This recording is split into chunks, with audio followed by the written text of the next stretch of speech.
Boa noite, boa tarde ou bom dia, dependendo de onde você está nos assistindo. Sejam todos vocês bem-vindos a mais uma Masterclass da SH. Hoje nós vamos falar sobre uma parte muito bacana, interessante, que está cada vez aí mais na mídia, né? Nas paradas. A gente vai falar de sustentabilidade. Eu estou falando hoje de Salvador, minha querida Salvador, na Bahia, e a gente vai trazer dois convidados que vão fazer toda essa exposição. Eles estão lá em Belo Horizonte, e aproveitando que você está nos assistindo, coloca para a gente no chat de onde que você está nos assistindo, tá? Para a gente ver aí essa abrangência, esse alcance que a gente vai levar esse conteúdo super relevante, que para a gente é muito importante. Mais importante é a gente estar sempre atendendo os nossos clientes no melhor grau de excelência em prestação de serviço, na parte de locação de formas, andames e escoramento. E a gente precisa saber qual o conteúdo que você quer que a gente continue aqui trabalhando e trazendo para você. Está sempre no estado da arte, está sempre se capacitando e se modernizando. Tá? Então, coloca também aqui no chat para a gente. E eu vou chamar, para começar esse bate-papo com a gente, primeiro, a Cristiane Pimenta. Olha a Cris aí. Boa noite. Oi, Cris, tudo bem? Tudo bem, boa noite a todo mundo. Pois é, a Cris, ela é da Ambiência. A Ambiência é uma consultoria em gerência de resíduos. Ela é engenheira ambiental, mestre em sustentabilidade e técnica ambiental pela IFMG. E a tese dela, olha que legal, como é que é aderente a esse tema que a gente vai falar. A tese dela foi sobre reciclagem de resíduos classe A da construção civil. Então, assim, o nosso público, né, são construtoras, são colaboradores que trabalham aí no ecossistema da construção civil, então super aderente, vai ser, tenho certeza, muito bacana. E também para enriquecer ainda mais essa nossa palestra, coloca para a gente na tela aí o Henrique Ribeiro. O Henrique, tudo bem? Acho que o Henrique está no mudo. Liga o microfone, que isso é a coisa Oi, mais Luiz, boa comum hoje em noite. dia, né? Tudo bem? Tudo ótimo, Henrique. Pô, obrigado. O Henrique, ele é engenheiro ambiental, é MBA em gestão estratégica, ele é CEO e fundador da Ambiência. Ele tem também também é o fundador de uma empresa chamada Net Resíduos, que é uma ferramenta que faz essa parte de gerenciamento de resíduos, né? Trabalha desde 2010 especializado nessa área e muito em obras de construção civil, na parte de indústria, e também os dois trabalham muito ligados ao governo, a parte de prefeitura, estado, toda essa parte de gerenciamento de resíduos, né? Mas eu estou só fazendo essa palhinha porque o show aí é de vocês, o palco está aberto, fiquem à vontade. Eu volto no final aí da apresentação para a gente tratar das perguntas que os nossos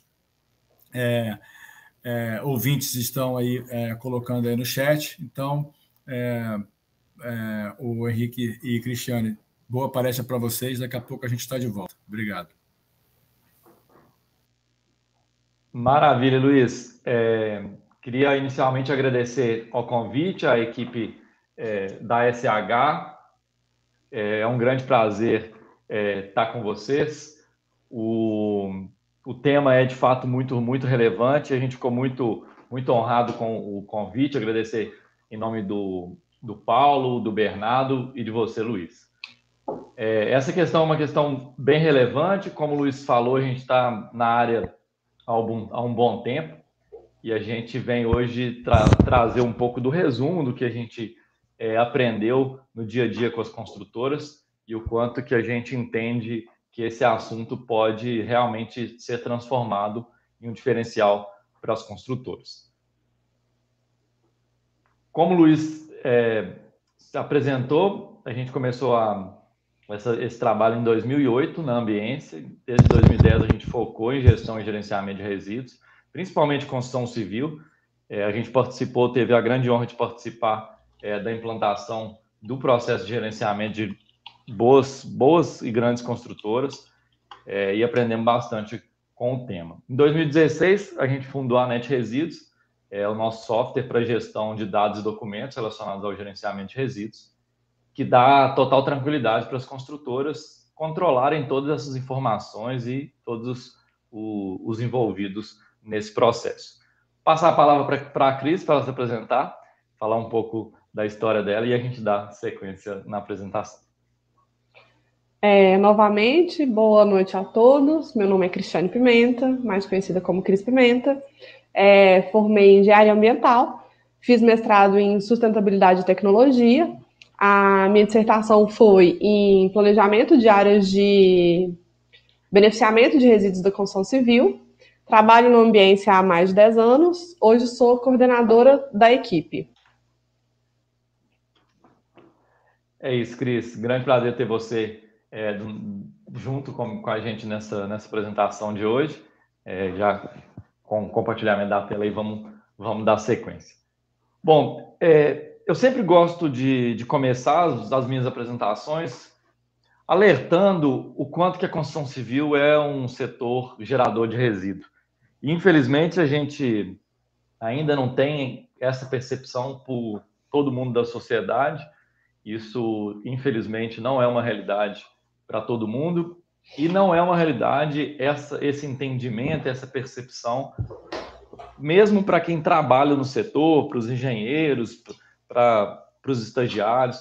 A impressão é que o resíduo não é algo tão relevante, mas quando você começa a, de fato, trabalhar o assunto com mais profundidade, a mostrar números, realmente a gente sempre se depara com surpresas das pessoas realmente assustarem com tanto resíduo que gera.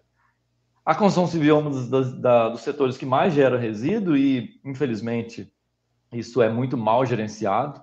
Isso acaba trazendo muitos malefícios, não só para a construtora, como desperdício e como custo, mas para toda a sociedade. E isso realmente tem um impacto da mais abrangência. A Cris tem um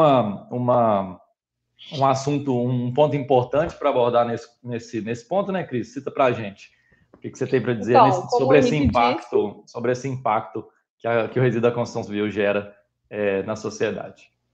Como o Henrique disse, os números são alarmantes e nem todo mundo, tanto do setor da construção civil quanto a população, tem consciência desses números alarmantes.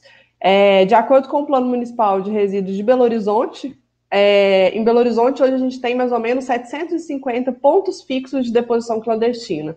Quando a gente fala pontos fixos, é que a prefeitura tem que limpar esses pontos com frequência, geralmente uma vez por semana. Em São Paulo, eles falam que são mais ou menos 3 mil pontos fixos de deposição clandestina. E aí a gente tem que levar em consideração e trazer para a discussão o quão oneroso é para o poder público ficar fazendo a coleta e a limpeza desses pontos fixos de deposição clandestina. Além disso, segundo o Ministério do Meio Ambiente, de 50% a 70% dos resíduos sólidos urbanos são resíduos da construção civil. Então, a população, na sua grande maioria, tem um contato maior e uma relação mais próxima com os resíduos que eles geram nas suas residências, que têm característica domiciliar. Resíduo proveniente, né, das atividades residenciais, banheiro, cozinha e embalagens. Só que esse resíduo gerado pela população é menor do que a quantidade de resíduo da construção civil gerado. Ainda, segundo o Ministério do Meio Ambiente, hoje cada pessoa gera em torno de 520 quilos de resíduo da construção civil por ano. São números que ficam um pouco escondidos e que a gente não dá tanta atenção por não serem os resíduos que a gente se relaciona com maior frequência. E aí o Henrique falou também que são diversos os tipos de resíduo da construção civil que a gente gera, né? A gente tem o costume de chamar isso de entulho, mas, na verdade, dentro dessa grande gama de resíduos da construção civil são gerados diversas tipologias. E aí, segundo os estudos que a gente faz aqui na Ambiência e de acordo com a nossa experiência, somente de 50% a 60%, aliás, somente não, de 50% a 60% dos resíduos da construção civil que são gerados são o que a gente chama de concreto cerâmico, que é o resto da alvenaria, tijolos e diversos materiais, diversas fontes que geram concreto. Os demais resíduos recicláveis, que a gente chama de recicláveis convencionais, papel, plástico, metal, madeira e gesso, dá em torno de 20%. E, além disso, a gente tem os que não são recicláveis e os perigosos. Então, a gente fala de resíduo da construção civil, a maior parte da população lida com essa informação de forma prática, pensando no entulho, mas são diversos materiais, e o que a gente chama de concreto cerâmico são só de 50% a 60%.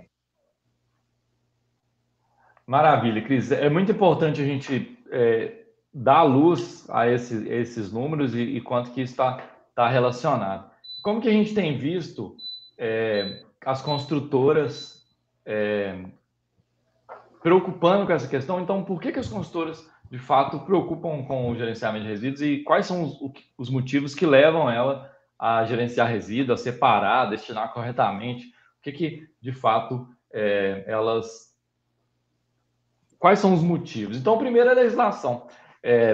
Legislação e norma, e esse é um ponto interessante, porque a questão normativa, muitas vezes, ela, para a construtora que está mais organizada, que já está preocupada, naturalmente ela está preocupada com a legislação, mas acaba que a questão normativa é um ponto que acaba puxando muito. E aí, quando o PBQP, por exemplo, Programa Brasileiro de Qualidade e Produtividade do Habitat, mudou essa questão e trouxe a sustentabilidade para um tema mais central, isso acabou forçando muitas construtoras a lidarem de forma mais séria com o gerenciamento de resíduos. E toda vez que a gente tem uma mudança de legislação, um aumento do rigor da legislação, a gente vê o mercado se movimentando, a gente vê mais construtora preocupando com a questão. Outro ponto também muito importante, que leva muitas construtoras a preocupar com o gerenciamento de resíduos, é a questão do custo. Muitas construtoras já se atentaram a isso e já estão realmente buscando o gerenciamento de resíduos por questão de custo. Só que aí a gente tem um ponto interessante, que a visão acaba que deturpada dessa questão, porque muitas construtoras e muitos engenheiros e engenheiras ficam preocupados com o custo da caçamba, com a destinação, mas acabam esquecendo do custo para destinar o resíduo, o material que está se perdendo, o desperdício, a mão de obra que está envolvida com esse custo. Outro ponto também que tem crescido bastante é a questão da imagem. As empresas, principalmente as maiores, né, naturalmente, as empresas que estão listadas na Bolsa de Valor, que têm realmente uma preocupação maior com a imagem, principalmente agora que a gente tem falado muito de ESG, isso tem ficado também muito forte, e realmente o gerenciamento de resíduos ele tem uma condição tanto positiva de levar o gerenciamento de resíduos, ou melhor, levar a sustentabilidade para o dia a dia da construtora, mas ele pode também gerar um impacto negativo bem significativo, e isso realmente pode ser um impacto bem negativo para a construtora. E, naturalmente, a consciência ambiental, infelizmente, não é a maioria do mercado que faz o gerenciamento de resíduos por esse motivo, mas a gente realmente vê, em alguns casos, a consciência ambiental sendo um item de preocupação e sendo um item motivador para o gerenciamento de resíduos. Isso realmente é legal. E a gente vê que, muitas vezes, também, o gerenciamento de resíduos ele começa por um motivo, seja pelo custo, ou seja pela exigência legal, mas ele acaba envolvendo as pessoas por outros e diversos temas. Então, cada pessoa vai ser atraída por um tema e cada empresa vai motivar. E o que, de fato, é importante que a gente tem visto essa mudança de cenário ao longo de mais de uma década no mercado, que realmente esses principais itens têm estimulado cada vez mais construtoras a gerenciarem seus resíduos e a realmente preocupar com isso. E aí, nesse ponto, a gente traz uma discussão, traz uma questão essencial e é a base da nossa conversa de hoje, que é um questionamento que, se a gente pudesse, além de atender a legislação, fazer com que o gerenciamento de resíduos realmente fosse um motivador e um item responsável por reduzir custo, melhorar a produção e até melhorar a imagem da construtora. Isso é possível, a gente tem visto vários exemplos disso no mercado e é o que a gente traz hoje para essa discussão. E aí, como que a gente vai organizar, como que a gente vai trabalhar esses temas e como que a gente vai responder para todos vocês de forma prática, realista, como que a gente pode realmente transformar o gerenciamento de resíduos como um diferencial da construtora. A gente vai passar por 8 itens, 8 temas, temas principais que eles vão se subdividir e a gente vai detalhar cada um deles, que são um conjunto de itens que a gente considera como indispensável para que, de fato, o gerenciamento de resíduos seja algo relevante na construtora, e não simplesmente algo que é feito só para atender legislação, é algo que é feito para simplesmente fazer porque tem que fazer. Não, fazer porque precisa ser feito, que é obrigação, mas que isso pode gerar um resultado positivo. E é uma coisa que eu sempre falo, a gente tem que começar a ter uma visão mais ampla do processo, do gerenciamento de resíduos, das questões ambientais, e abaixo da legislação a gente não deveria nem discutir. A gente tem, claro, a nossa posição que todo mundo realmente deveria atender a legislação e atender o que está posto como exigência legal e normativa.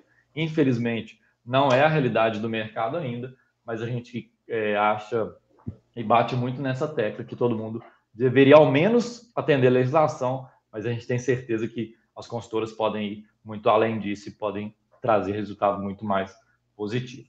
Então, vamos lá, vamos partir, então, e iniciar o primeiro ponto, que é trabalhar o planejamento, elaborar um PGRCC execuível.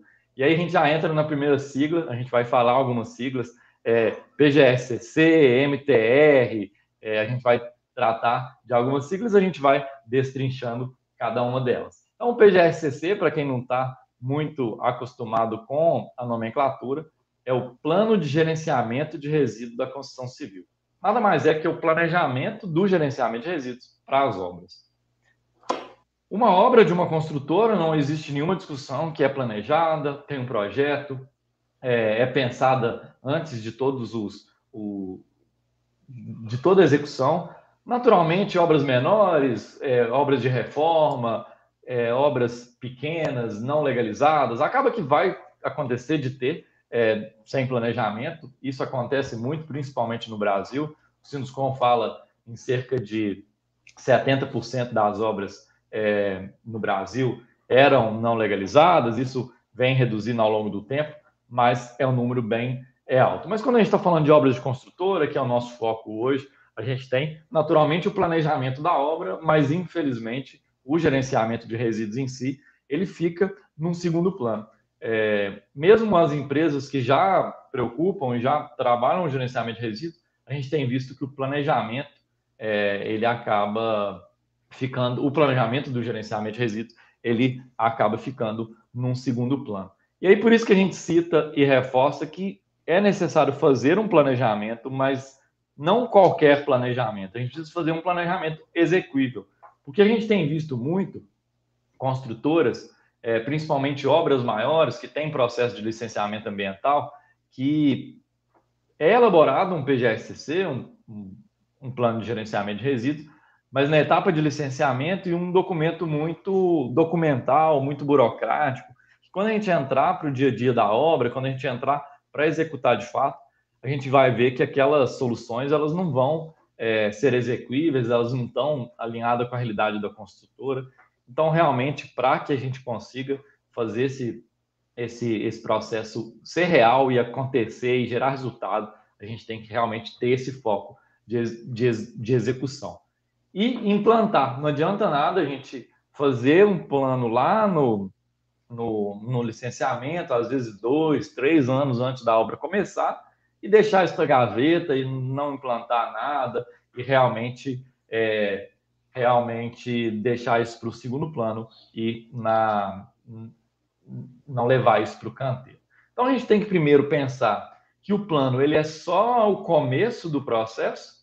Então, a gente, de fato, e aqui a gente faz uma referência num ciclo PDCA, muito comum nas construtoras, as construtoras trabalham muito isso de forma bem legal. Então, a gente traz essa realidade para o gerenciamento de resíduos. Então, Primeiro a gente vai planejar, depois a gente vai implantar, depois a gente vai acompanhar, já vai acompanhar e corrigir os erros e fazer com que isso gire um ciclo, sempre voltando. Planeja, implanta, acompanha, e a gente sabe que realmente a obra é muito dinâmica, o dia a dia é muito corrido, isso vai ter uma demanda constante de acompanhamento, de correção. E aqui um ponto extremamente importante que a gente tem que, de fato, ter a educação ambiental, ter o envolvimento da equipe no centro disso, no centro pulsante desse processo, para que realmente as pessoas se envolvam e tragam o dia a dia para a realidade da construtora e da obra. E sempre que a gente falar em gerenciamento de resíduos, a gente vai sempre pensar em não gerar resíduo, depois reduzir o máximo que a gente puder a geração, reutilizar sempre que possível, só depois a gente vai mandar para reciclagem e tratamento, e aí sim a gente vai mandar para a disposição final, e aí sim a gente vai mandar para um aterro, mas seguindo essa ordem e não invertendo essa ordem. Hoje, muitas empresas não separam resíduo, não preocupam com gerenciamento de resíduo, coloca na caçamba e destina, e não quer saber de reaproveitar, de reduzir geração, de planejar. Isso realmente é muito impactante.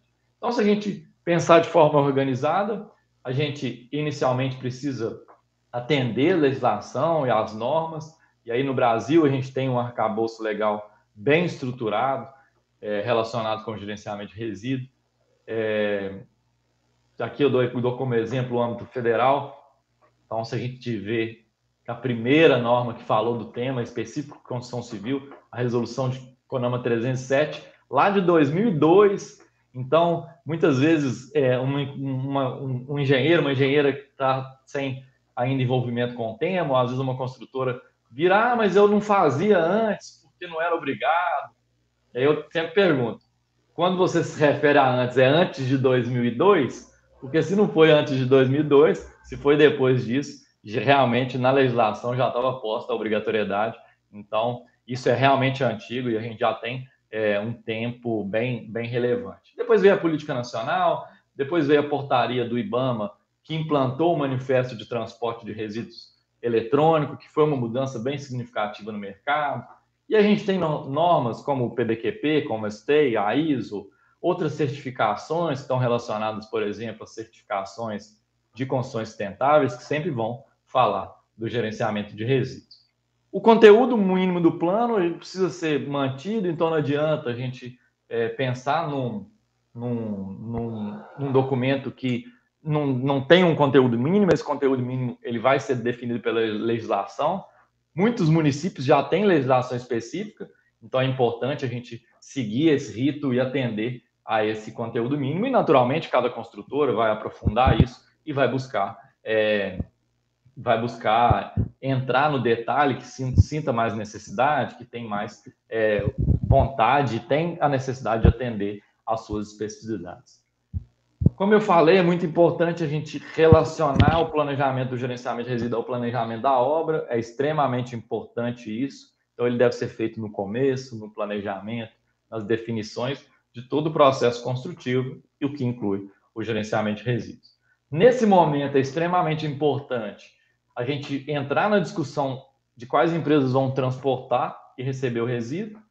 Claro que se a gente fizer um plano muito antes, a gente vai precisar de atualizar essa informação depois, mas a gente precisa pensar nisso, começar a discutir quais são as empresas, quais documentos eu vou cobrar, como que ela está legalizada, e esse é um tema específico que a gente vai falar um pouco mais para frente. Também é muito importante a gente tratar no plano de ações operacionais, então não adianta a gente tratar no plano só processos de registro e controle de documentação, a gente precisa pensar como que o resíduo vai ser separado, como que ele vai ficar armazenado na obra, por quanto tempo o resíduo vai ficar armazenado na obra, como que vai ser o fluxo interno desse resíduo, e aí, por fim, as equipes e setores envolvidos, quem vai fazer o quê, como, quando, quem vai cobrar de quem vai reportar a quem, como qualquer outro processo de planejamento, a gente tem que incluir o gerenciamento de resíduos. E a gente vê muito desses pontos que a gente citou sendo negligenciados,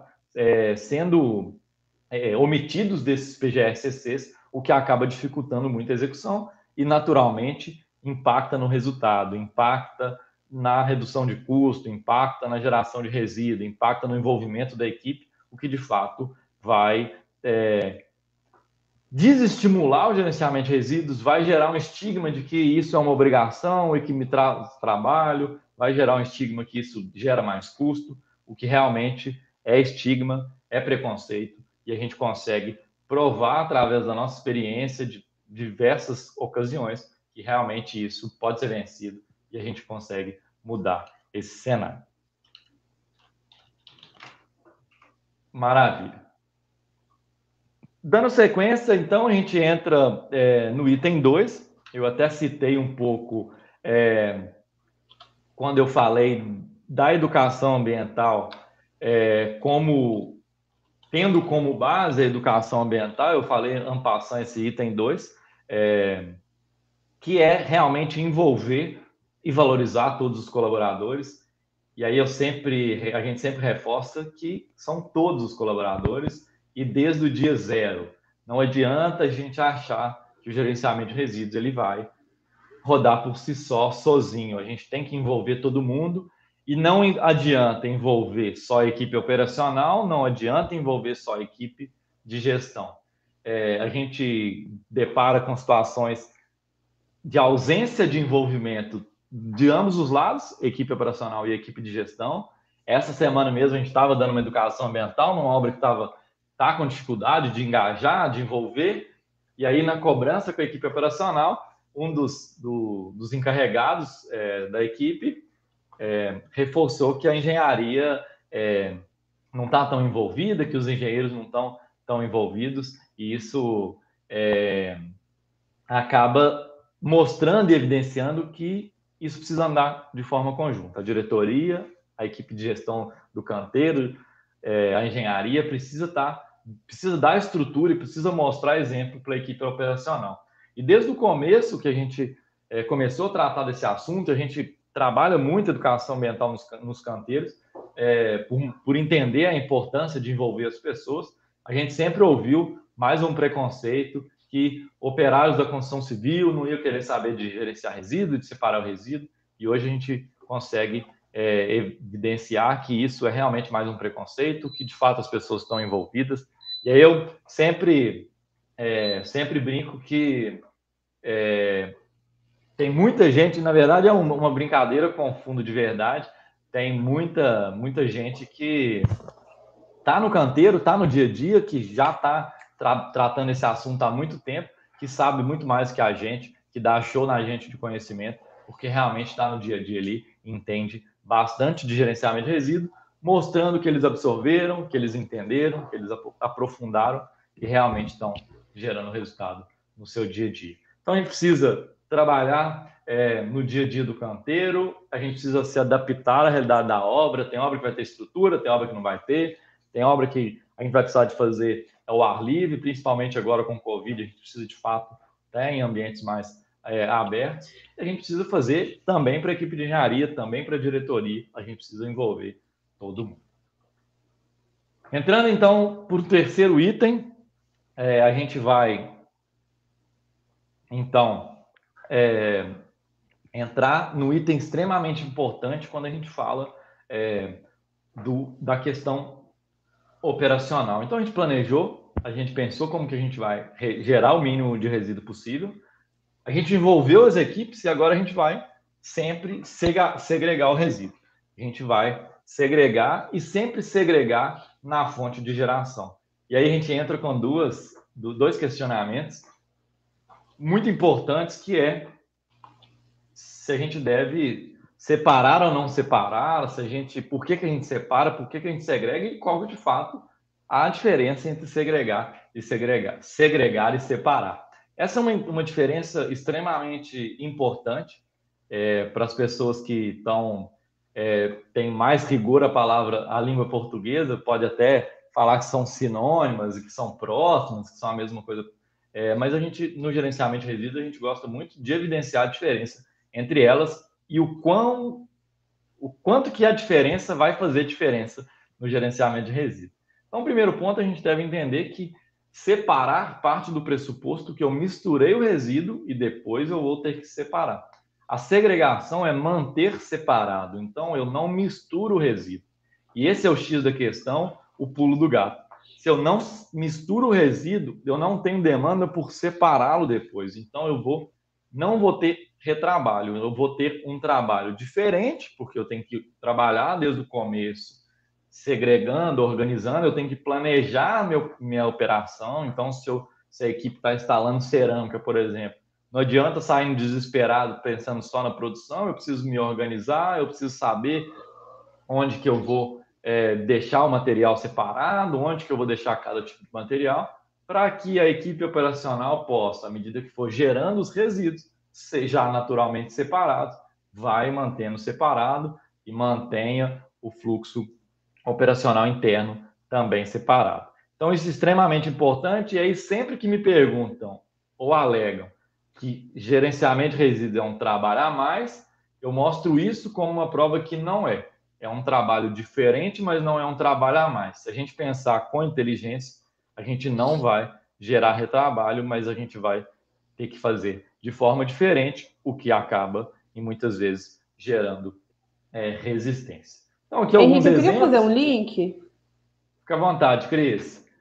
Você pode Eu voltar no disparei slide aqui anterior, falando por igual favor? uma maritaca, fica à vontade para me interromper sempre que você sentir necessidade. Lá atrás você disse para a gente, então, que o gerenciamento de resíduos tem como um dos resultados a diminuição do custo. E aí eu queria trazer um dado que eu acho bem importante e que eu acho que é um dos marcos principais sobre a questão da diminuição do custo através do gerenciamento de resíduo. Principalmente aqui em Belo Horizonte a gente tem uma vivência maior, mas a gente sabe que em todo o Brasil as empresas transportadoras cobram valores diferentes para caçambas com resíduos segregados e com resíduo não segregado, né? Aqui em Belo Horizonte, então vou pegar um exemplo nosso aqui, uma caçamba de resíduo segregado custa R$190 e uma caçamba de resíduo não segregado custa R$400. É mais do que o dobro do preço. Então, um dos pontos que o gerenciamento de resíduos pode trazer uma economia, uma diferença no custo, através dessa segregação, através do cuidado de armazenamento e transporte dos resíduos separados, para que a gente possa economizar no valor das caçambas. Achei um dado interessante, esse é o valor de Belo Horizonte, mas a gente sabe que é uma prática que acontece no Brasil inteiro. Realmente, Cris, que se a gente pensar que esse item é um item muito evidente que não separar gera um impacto no custo, isso fica muito fácil. E se a gente pensar que quando você não separa o resíduo, não segrega o resíduo, você está destinando tudo como um resíduo só, tudo misturado. E aí você não vai saber o que você está gerando. Então fica mais difícil para você gerenciar, para você entender a sua geração. Então você vai ter mais impacto para saber, mais dificuldade para saber onde que você está gerando resíduo, como que eu vou reduzir essa geração. Então, partindo desse item que você falou, desse exemplo que você deu, e como que a gente trabalha nesse item pensando de uma forma geral, pensando de uma forma ampla.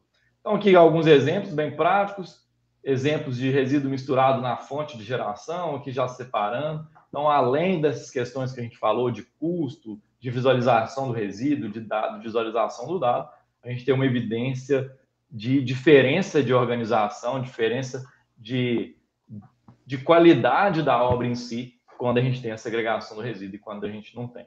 Um outro ponto extremamente importante, muitas vezes negligenciado em algumas obras, que a gente precisa ter espaço para armazenar o resíduo segregado. Não adianta nada a gente separar na fonte de geração e não ter local para armazenar, e não ter local para armazenar em volume suficiente para suportar a coleta. Então, não adianta a gente achar que a gente vai ter uma coleta de um volume baixo de resíduo, principalmente agora, com diesel caro do jeito que está, cidades mais complicadas em questão de trânsito.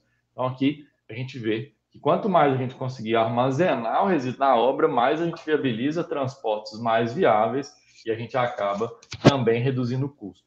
E aí, nesse sentido, a gente tem que também entender o tipo de resíduo que a gente está destinando e como que a gente vai destinar esse resíduo, e aí a gente fala, entra então no gatilho para o próximo item, que é, beleza, gerei, eu segreguei o resíduo, e aí eu pego e faço o que com isso? Eu jogo tudo na caçamba? Que é o que a gente falou anteriormente. Não, a gente precisa ter espaço adequado na obra para armazenar esse resíduo separado, segregado, mas depois a gente tem que também destinar separado. Então não adianta a gente pegar uma empresa só, um tipo de destinação só, a gente tem que então pensar na destinação dos resíduos conforme o tipo. Quando a gente falou lá do planejamento do PGR-CC, no item 1, a gente falou que naquele momento a gente já deveria pensar nas empresas transportadoras e receptoras. Então a gente pensou lá no planejamento, agora a gente precisa executar. Então a gente tem clareza que o plástico é diferente da madeira, que é diferente do concreto cerâmico, que a Cris citou que é mais de 60% em média das obras. Por que para destinar eu vou misturar tudo e vou destinar tudo igual? Não adianta, a gente precisa segregar, manter segregado e destinar segregado. Henrique, volta no slide, eu queria fazer um comentário sobre as instalações de apoio. Claro, às vezes passa batido, mas na nossa experiência a gente tem percebido a diferença de obras que têm instalações de apoio bem construídas e obras que não têm as instalações de apoio bem construídas. Então, as obras que a gente trabalha hoje, a gente faz questão de colocar um ambiente limpo, organizado, a gente faz questão que sejam as cores da coleta seletiva, e a gente percebe claramente a diferença da intenção dos colaboradores em segregar os resíduos de forma correta a partir do momento que tem as instalações de apoio bem instaladas e com um aspecto visual de organização. O empenho deles muda consideravelmente, e eu lembro quando a gente começou as primeiras obras há 10 anos atrás, da resistência que a gente tinha de ocupar um espaço no canteiro de obras. Os engenheiros falavam, mas eu não tenho espaço aqui no canteiro para poder gastar com isso, põe a caçamba onde dá para colocar. E aí hoje a gente vê que a diferença disso é muito grande e que o resultado que a gente obtém a partir do gasto com esse espaço e com a dedicação nessas instalações bem colocadas faz total sentido para o gerenciamento de resíduos. Verdade, Cris, bem colocado. Isso realmente faz muita diferença e evidencia o segundo item, que é o envolvimento de todos os colaboradores, incluindo a equipe de engenharia. Então, quando a gente tem uma equipe de engenharia que não valoriza o armazenamento do resíduo, que não valoriza essa estrutura física, a gente tem um resultado que a equipe operacional vai olhar para aquilo e falar assim, se o comando da obra não está preocupado com isso, por que a gente vai preocupar? Então, destinar o resíduo conforme o tipo, pensando em como que eu vou aproveitar melhor o resíduo. Então, lembrando lá da pirâmide dos 3 R's, reduzir, reutilizar, reciclar e só depois dispor na destinação final. E aí é muito importante, gente, a gente pensar no depois. Não é que eu coloquei na caçamba, eu enchi o caminhão e acabou. Não, a gente não deve ter essa visão míope do processo e reduzido do processo. A gente precisa pensar que o gerador, segundo a legislação que está posta hoje, é responsável pelo resíduo gerado. Então, de fato, a gente precisa preocupar e se documentar e registrar o processo e se documentar para pensar na destinação. E aí a gente entra... Você volta o slide, por favor. Volto, sim. Esse é mais um. Esse. Então, porque o que acontece? A gente tende a achar que o problema nosso com o resíduo acaba a partir do momento que a gente coloca dentro da caçamba, ou no caso das nossas casas, a gente coloca a lixeira no passeio. E existe a gente precisa se aproximar mais sobre as áreas receptoras, fazer o questionamento. Eu estou colocando isso aqui numa caçamba, eu estou colocando meu lixo no passeio, mas para onde está indo esse resíduo? E aí eu queria trazer um pouquinho sobre isso para a gente poder começar a internalizar essas questões.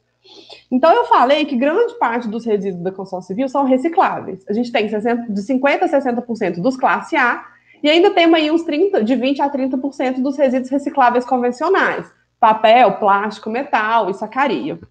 Acontece que, apesar de grande parte dos resíduos, então, se somar 60 com 20 ou 30, 90% dos resíduos são recicláveis.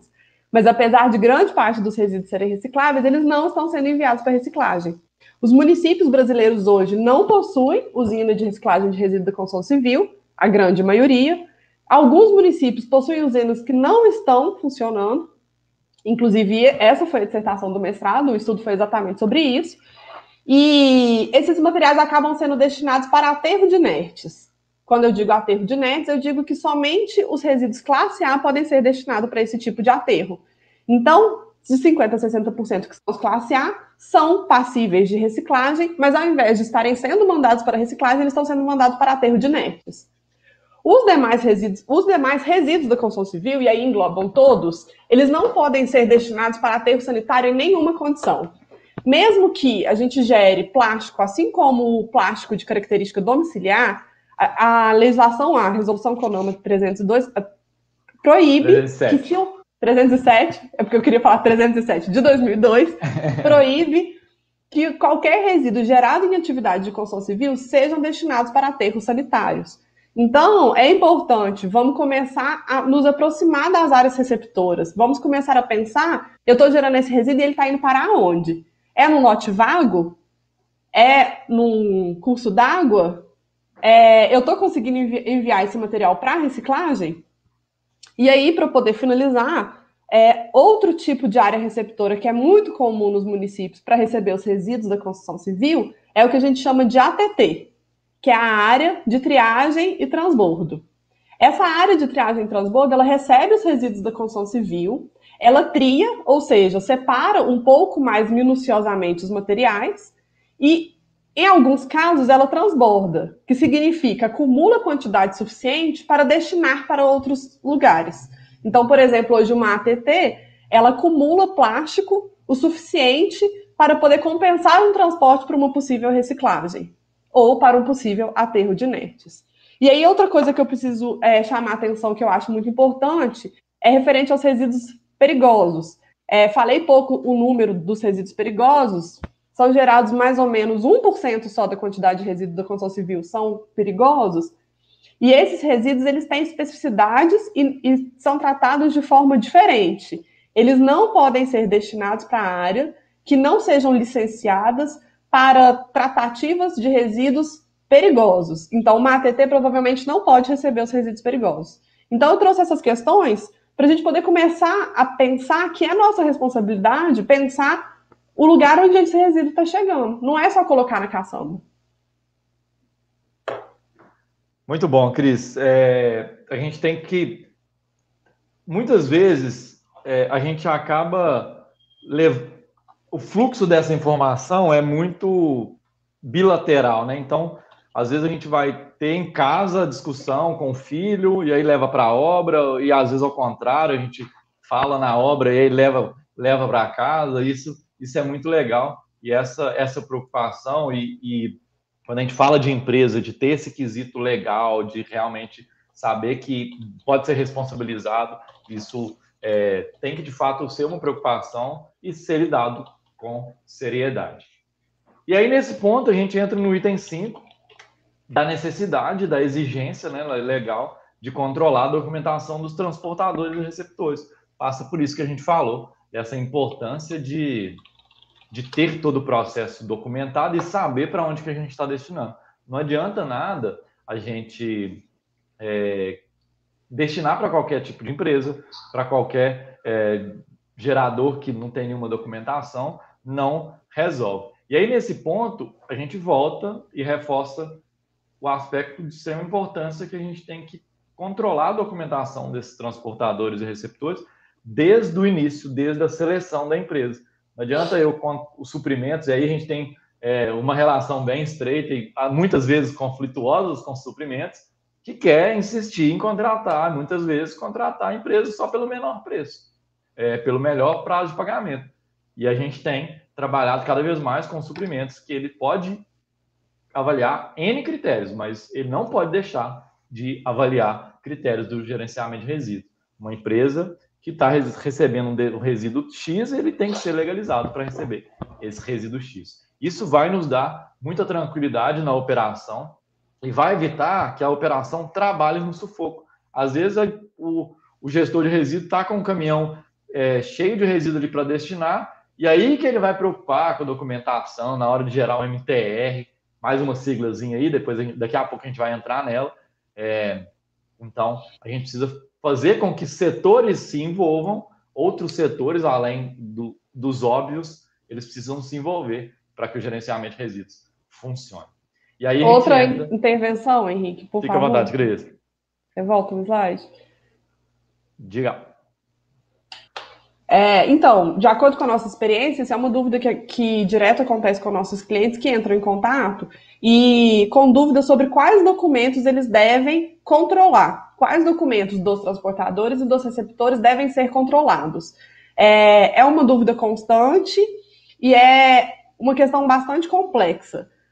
Não existe uma resposta engessada, principalmente porque a legislação dos municípios e dos estados varia bastante. Hoje a gente não tem uma padronização disso no Brasil e como o Brasil é muito grande, isso é uma questão que deixa essa gestão de documento mais complexa.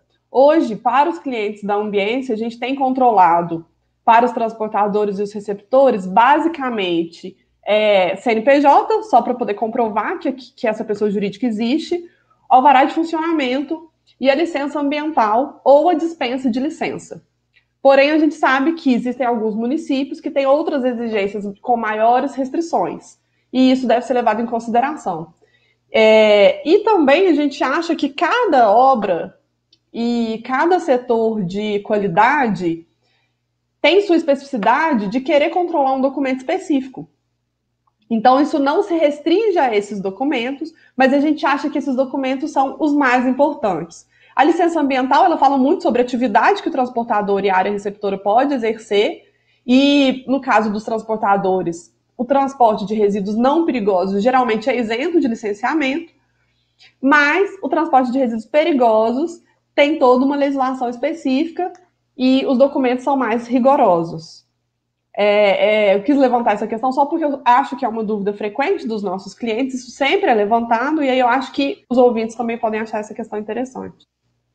E aí, principalmente dos suprimentos, né? Que você está contratando ali, às vezes ele não tem muito conhecimento, aí, às vezes ele compra porta, cimento, areia, brita e tem que contratar uma empresa de gerenciamento de resíduos, e aí ele tem que preocupar com a documentação. Então, de fato, isso realmente é muito importante. E quanto mais a equipe de meio ambiente entregar essa informação mastigada para os suprimentos, isso vai ficar mais fácil.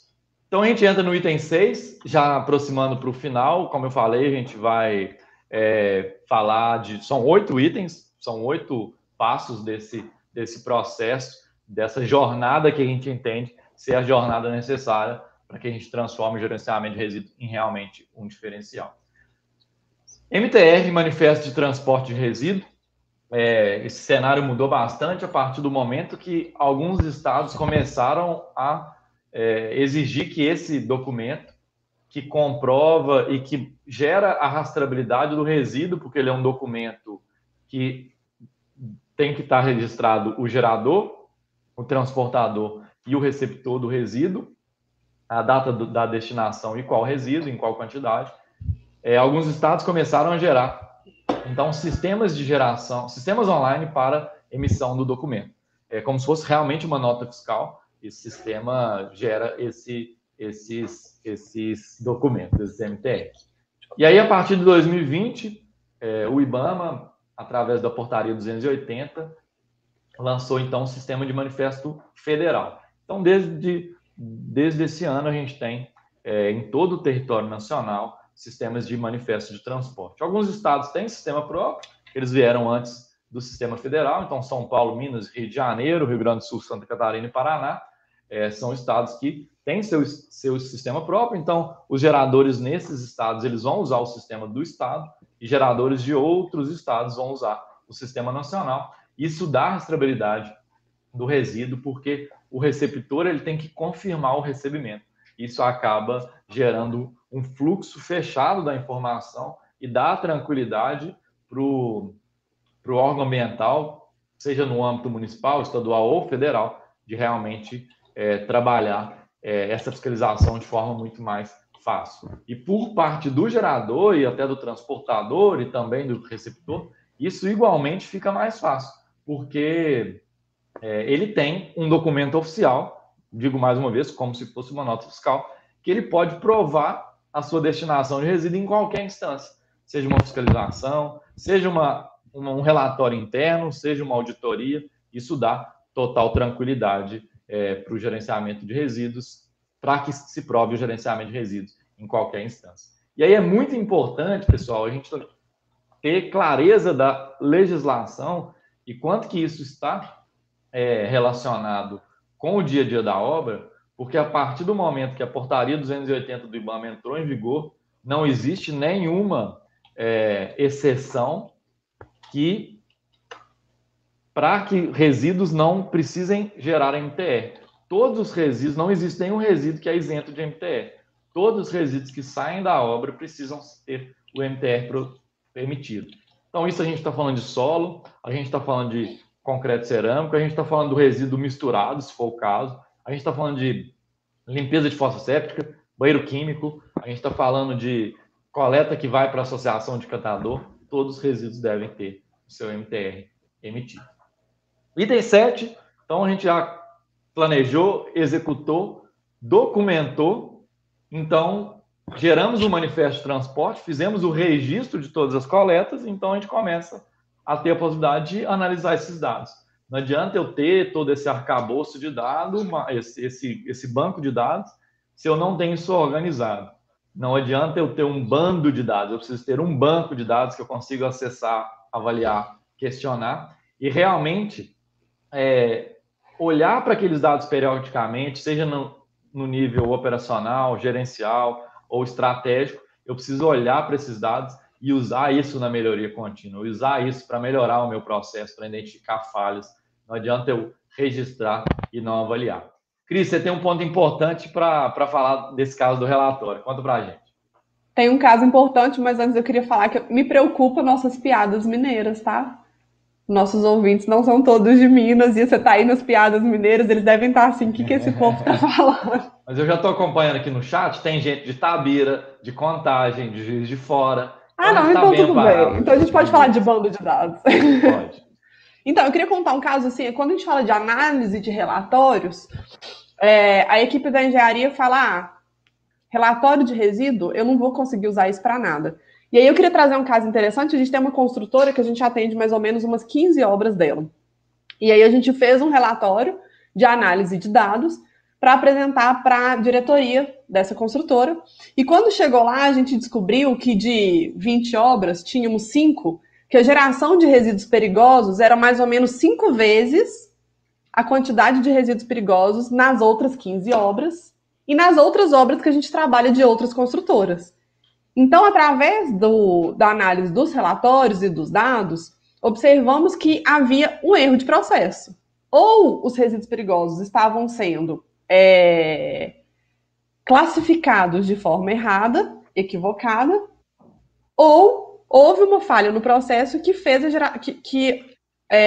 resultou na geração de uma maior quantidade de resíduos perigosos. E por que isso chama muita atenção para a gente? Porque se a caçamba de resíduo segregado custa 190 e a de não segregado custa 400, a caçamba de resíduos perigosos deve custar em média de R$600. E aí, então, essas 5 obras estavam gastando 5 vezes o valor necessário para a destinação de resíduos perigosos. Então, descobrimos aí que existia algum equívoco, fizemos uma investigação para descobrir qual que era o problema, para sanar esse problema e conseguimos, através da análise do relatório, diminuir o custo com o transporte de resíduo. Então, esse é só um exemplo, porque eu acho que, em alguns momentos, a equipe da engenharia acha que analisar relatório de resíduo está muito distante de resultados para eles. Mas, às vezes, dependendo da forma como isso for conduzido, está mais próximo do que a gente consegue imaginar, né? E quanto mais a gente olha para esses dados, Cris, quanto mais a gente aprofunda nisso, a gente começa a criar uma relação com a operação. Vejo um dado, checo na operação, vejo uma questão na operação, vou conferir no dado, então a gente gera um ciclo infinito, né, um loop infinito de avaliação, checagem, e esse dado vai abastecendo a melhoria, você testa a melhoria, e aí você melhora o dado, e por aí vai.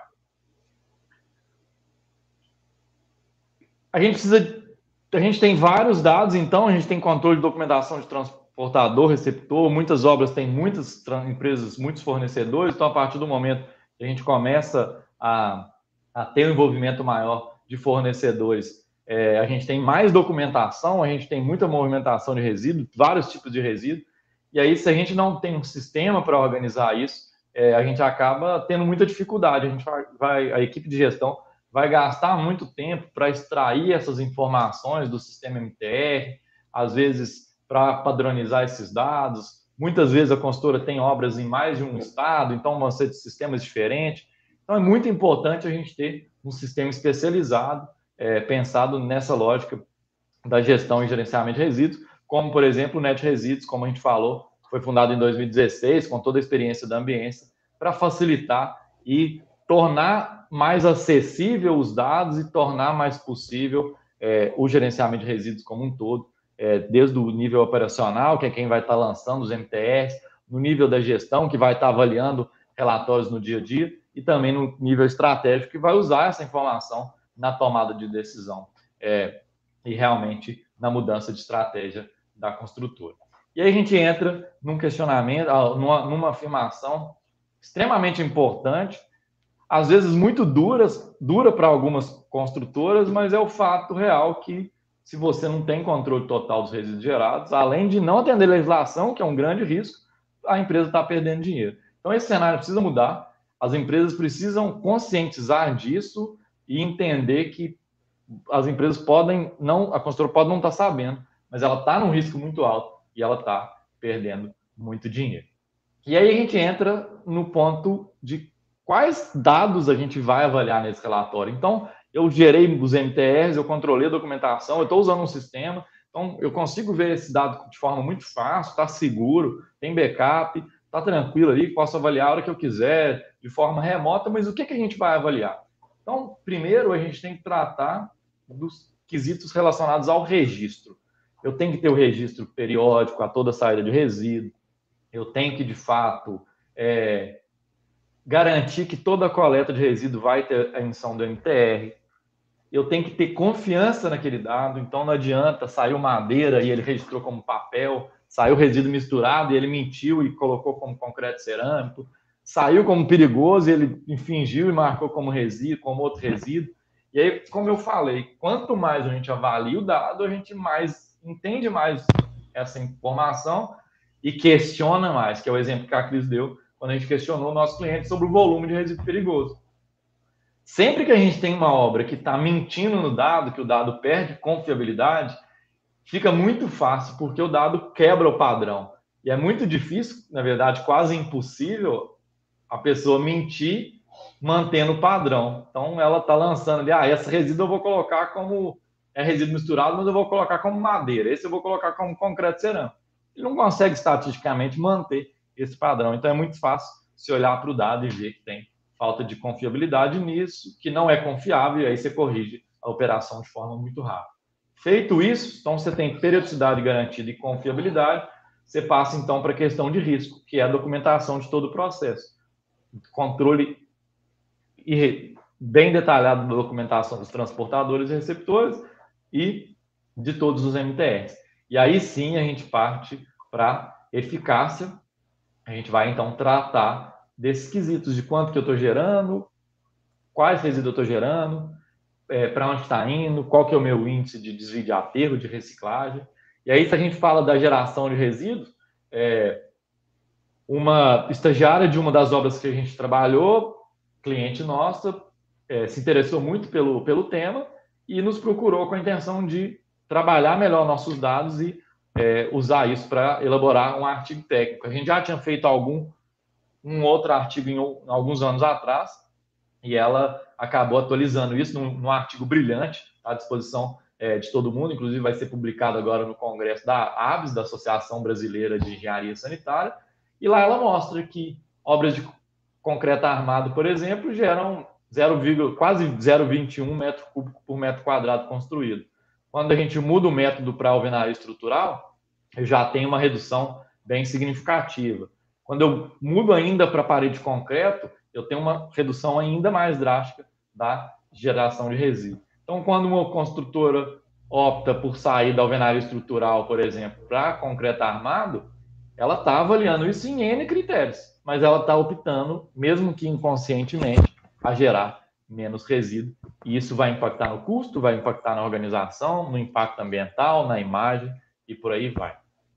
E, por fim, é extremamente importante que a gente divulgue os resultados internamente e externamente.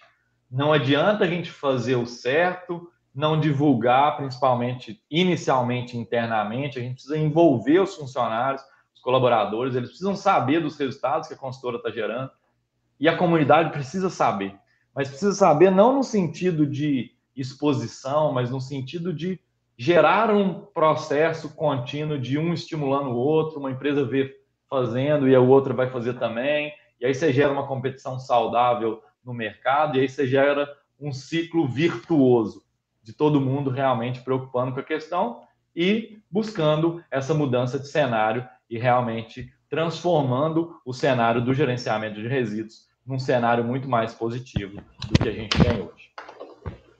E aí fica o nosso questionamento, e eu tenho certeza que muitos vão participar e seguir com a gente, que é simplificar o gerenciamento de resíduos e fazer isso realmente transformar num diferencial para a construtora.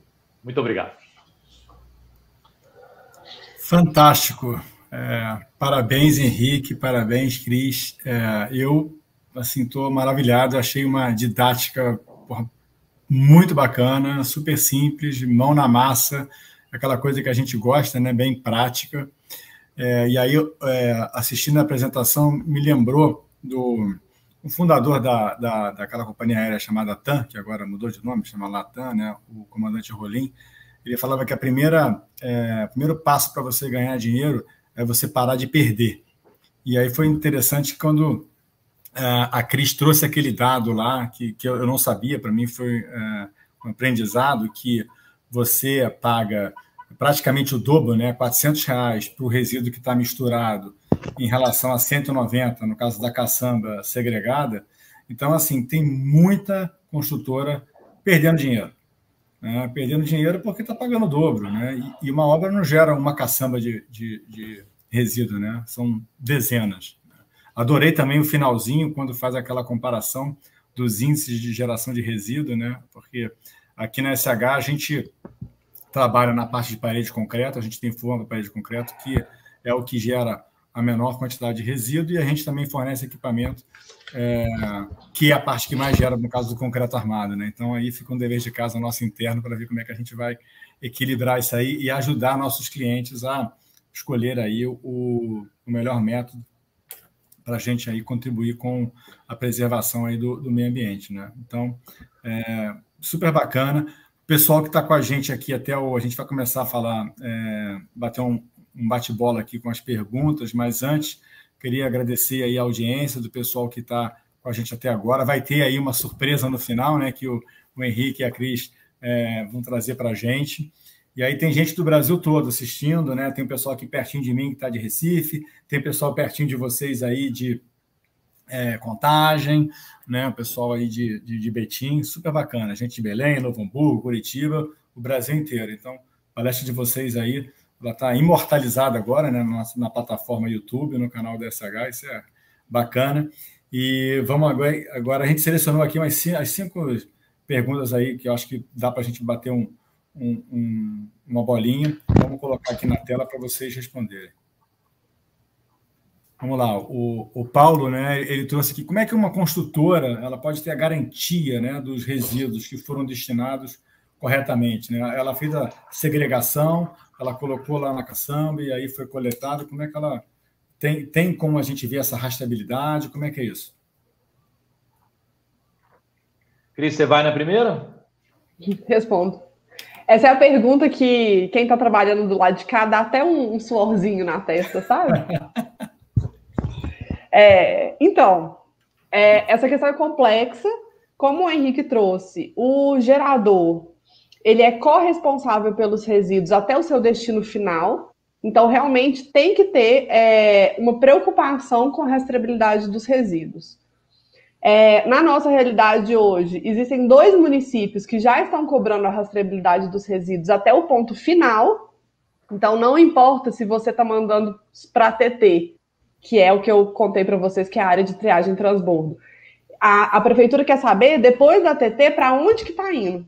e a gente tem alguns casos delicados que essa cadeia se estende e que a prefeitura exige que a gente comprove até o destino final em toda a cadeia.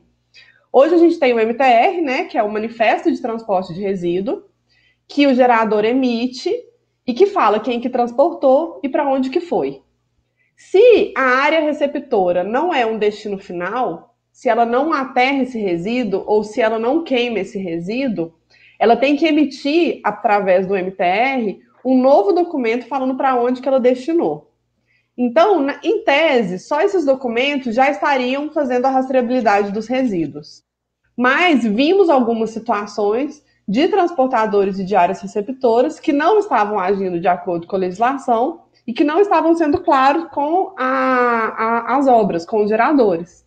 E que aí, por mais que estivéssemos com os documentos em mãos, no caso de uma fiscalização, a gente não estava comprovando a rastreabilidade completa.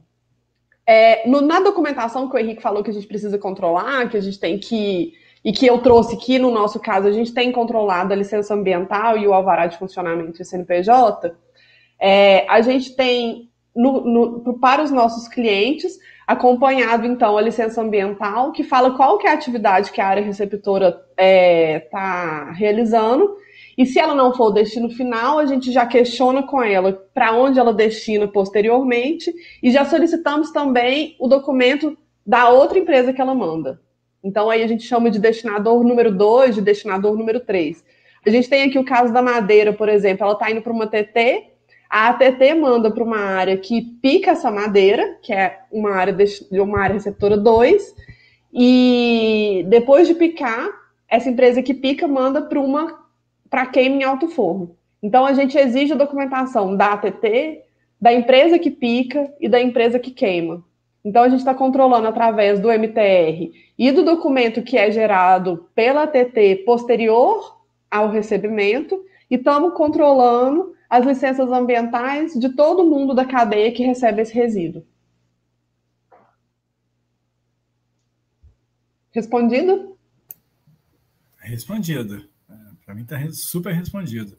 Vamos colocar mais uma perguntinha aí. O Graziano, ele está perguntando, né, colocando: a gestão de resíduos é uma atividade sintomática da capacidade de controle e gestão de uma obra por parte de engenheiros, né? Como é que reforçar essa relação entre eficiência e sustentabilidade para esses profissionais? Graziano, essa pergunta é extremamente positiva e está muito atualizada. A gente discutiu isso essa semana na nossa reunião semanal de projetos. Como que a gente envolve cada vez mais a equipe de engenharia. E aí a gente tem cada vez mais pressão por produção, de entrega no prazo, às vezes obra atrasada, e acaba que o engenheiro, a engenheira pode gerar a falsa impressão nele que ele pode deixar o gerenciamento de resíduo para depois. Isso não é verdade. Não adianta eu preocupar com o gerenciamento de resíduo depois que a obra acabar. Eu tenho que preocupar ao longo do processo, eu tenho que trabalhar esse quesito ao longo da construção. E aí, nesse ponto, cada pessoa é uma pessoa, né? Então, tem engenheiro que vai se sensibilizar mais pelo custo, tem engenheira que vai se sensibilizar mais pela consciência ambiental, pelo futuro da sociedade, pela questão do risco. Tem engenheiro que tem muito risco de ter multa, de ter obra embargada. E aí, quando a gente falou lá que o item 2 era a questão de envolver os colaboradores, a gente precisa entender como que a gente vai envolver esses colaboradores, onde que o calo aperta, né, para cada pessoa. Então, a gente precisa ter a gente e as pessoas que estão envolvidas nesse processo, né, principalmente relacionados ao gerenciamento de resíduos, consciência ambiental, precisa ter essa sensibilidade de falar do lado que, de fato, a pessoa escuta. Tem pessoa que você vai vencer por causa do risco, tem pessoa que você vai usar a estratégia do custo, e por aí vai. E aí lá o item, lá no comecinho, quando a gente falou por que as pessoas gerenciam resíduo, a gente tem que olhar para aqueles itens e falar assim, ó, o que ele vai me ouvir? Como que eu vou mostrar para ele que é positivo? Eu falo que o gerenciamento de resíduo ele tem várias faces, você tem que ser esperto e mostrar a face mais bonita na visão da pessoa que tá vendo isso. Bacana. Vamos botar mais uma pergunta aí na tela. É a Gabriela. Ela aproveita a oportunidade para um questionamento, né? As construtoras que vocês trabalham fazem homologação de pátio IBAMA para compra de madeira nativa? Essa é a sua, Henrique. Tá. Gabriela, apesar de não ser relacionado com resíduo, eu estou entendendo que é madeira de produto, a gente não é resíduo, a gente não trata direto desse assunto, mas coincidentemente, a gente teve um questionamento de um cliente nosso semana passada, que teve uma fiscalização e foi questionado exatamente isso, porque deu divergência do que estava na nota fiscal, do que tinha de madeira no pátio. Esse é um assunto que realmente deve ser tratado com seriedade.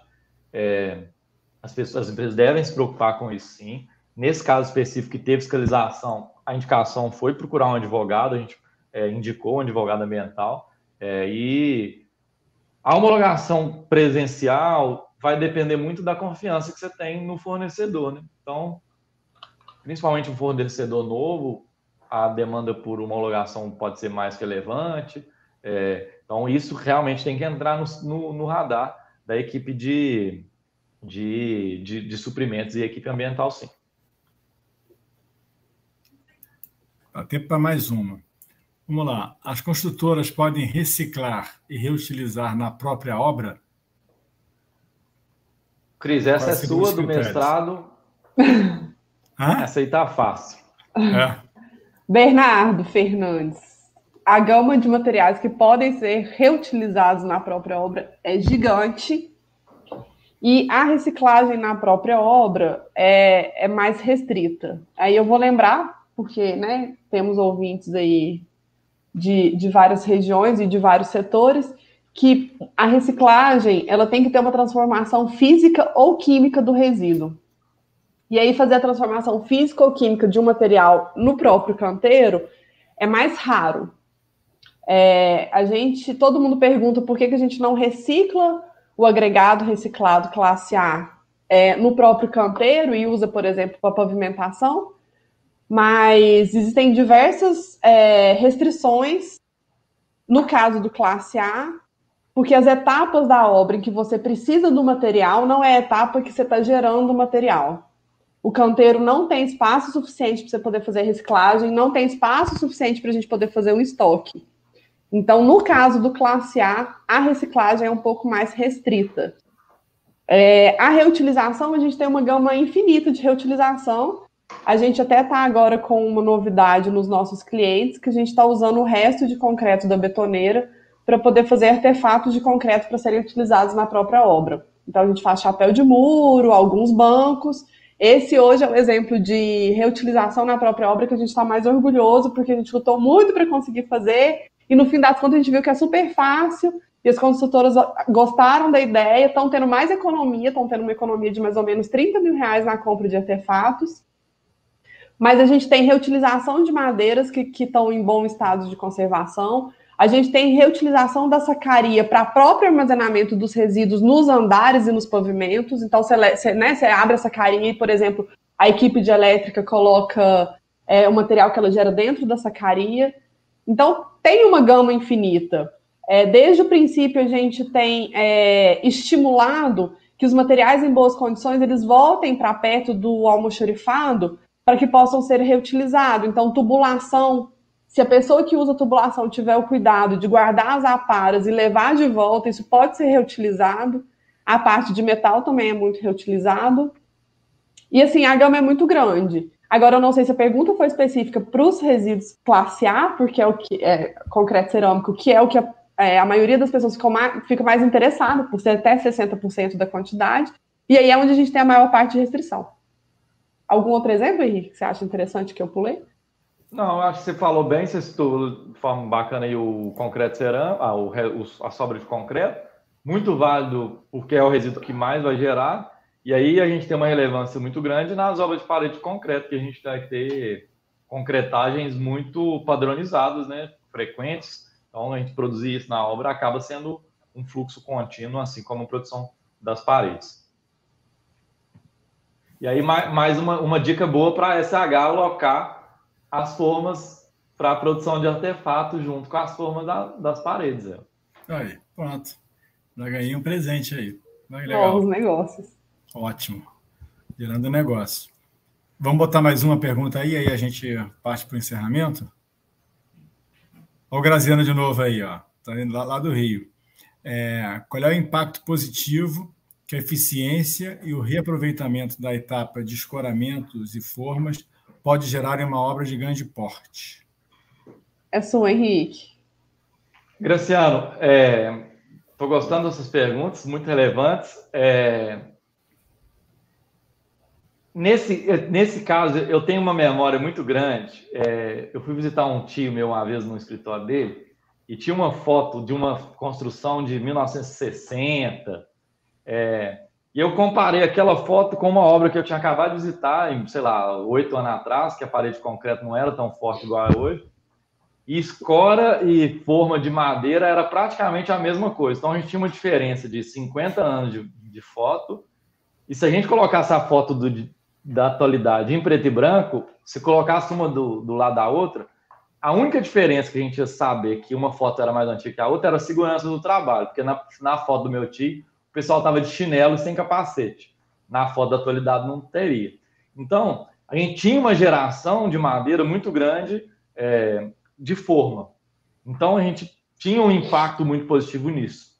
A partir do momento que a gente foi evoluindo o método construtivo, ou nem evoluindo o método construtivo, mas usando escoras metálicas para reutilização, a gente teve um impacto de custo, né? Um impacto positivo, uma redução de custo e um impacto positivo nessa economia.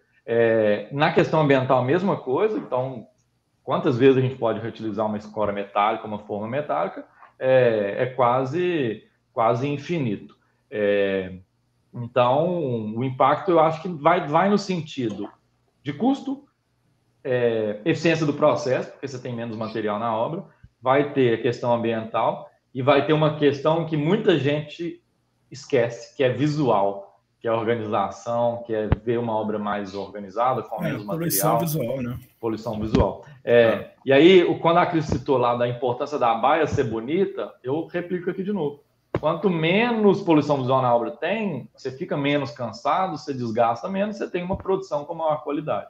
Isso realmente é muito, muito relevante.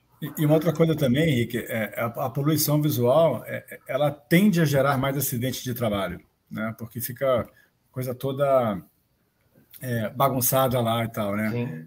Aproveitando um pouquinho, só para complementar essa pergunta, né? A nossa empresa, ela basicamente trabalha com isso, né? E nossos equipamentos, eles são todos metálicos. Então, a forma nossa é uma forma metálica. A gente tem forma de aço carbono e forma de alumínio. E isso permite o quê? Como você falou, não chega a ser infinito, né? Porque tudo tem uma vida útil, mas não é 1, 2, 3 vezes que você vai usar uma madeira numa obra, né? A gente vê ainda algumas obras utilizando bastante madeira.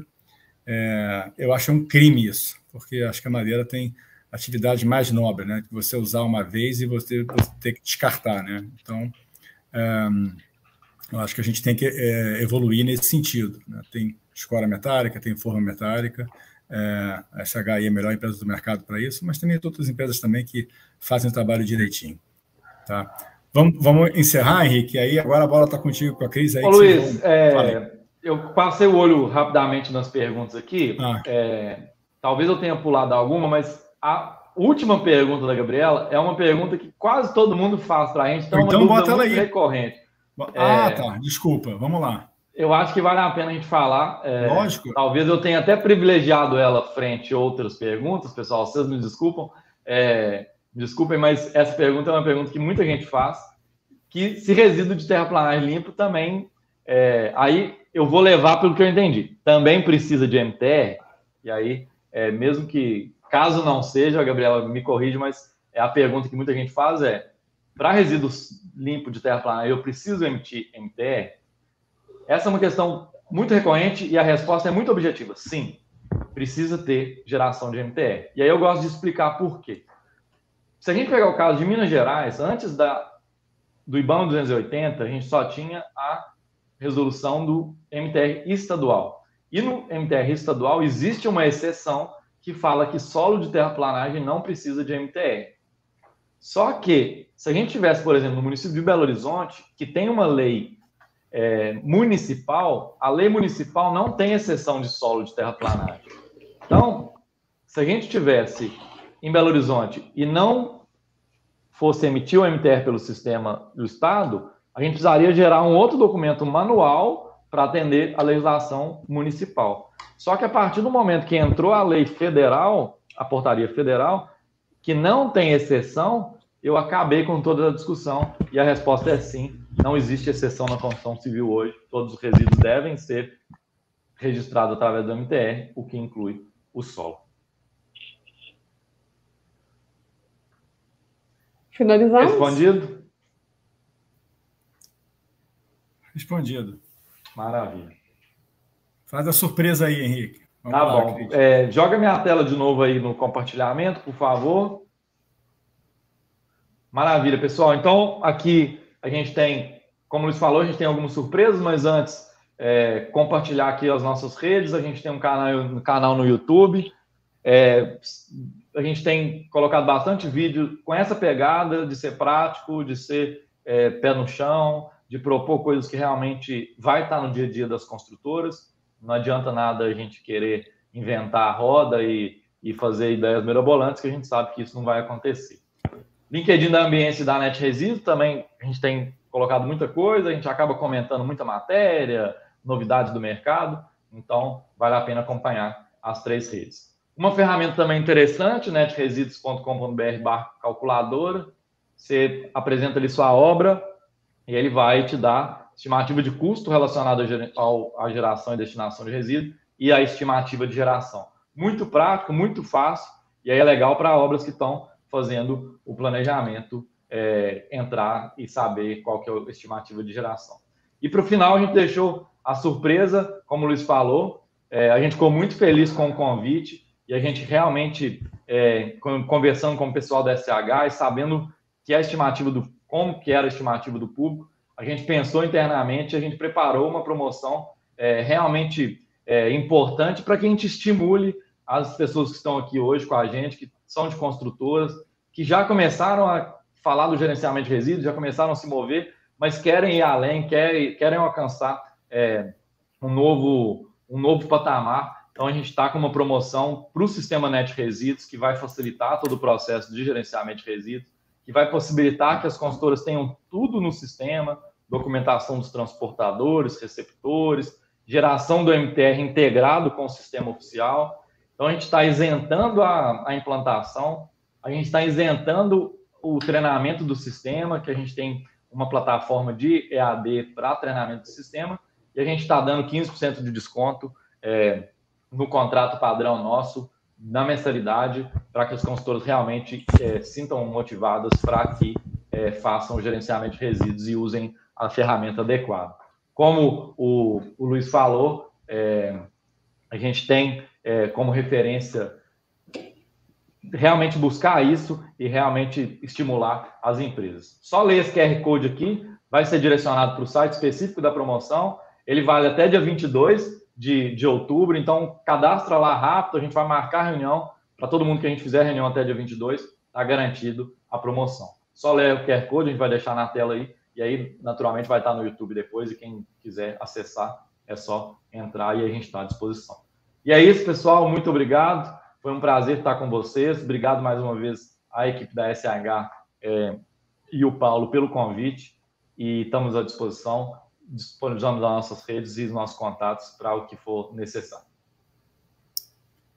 Muito obrigado, Henrique. Obrigado, Cris. Em nome da SH, a gente agradece a participação de vocês. Eu acho que o conteúdo foi muito bacana, prático. A gente teve várias interações aí no chat. Agradecer principalmente os nossos clientes, parceiros, amigos, nossa audiência que está sempre nos acompanhando aí e nos provocando a ser cada vez melhor. Tá? Então, uma boa noite para vocês. Se cuidem. Boa noite. E até a próxima. Obrigado. Até, tchau, tchau.